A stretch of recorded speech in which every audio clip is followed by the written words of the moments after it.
Just be yourself. That's the best advice you can get for the beginning of any relationship, and actually throughout any relationship, whether it's a friendship or a romantic one. But when we got together, before we started dating, or right at the beginning, we looked at each other and said, you know what, you be you, I'll be me.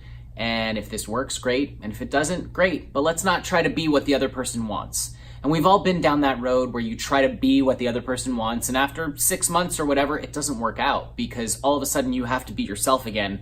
And now you've put something forward that isn't really true, and then everything kind of just falls apart.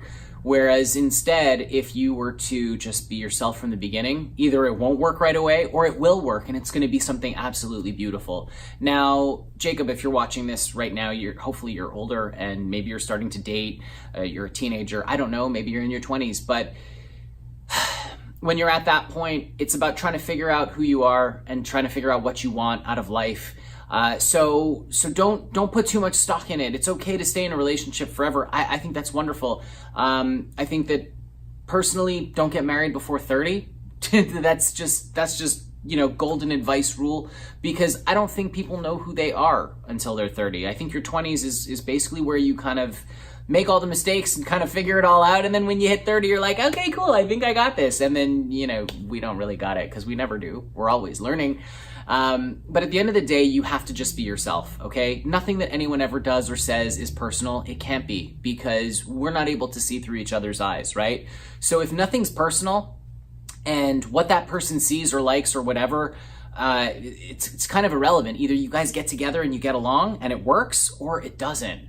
At the end of the day, you just have to be who you are. And it doesn't matter who that is. Just be who you are. That's the best advice I can give for the beginning of a relationship. Now, obviously, I'm going to get into some more videos about,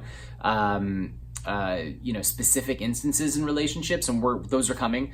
But for the time being, the best advice I can give is when you meet someone, just be who you are. Because A, there's so much less to remember. B, it's so much more fun. Because if you don't like hiking, why go? If you don't like to, go paddle boating or you don't like to climb trees or apple picking or whatever, don't do it. Don't do the things you don't like to do. Try to share the things that you do.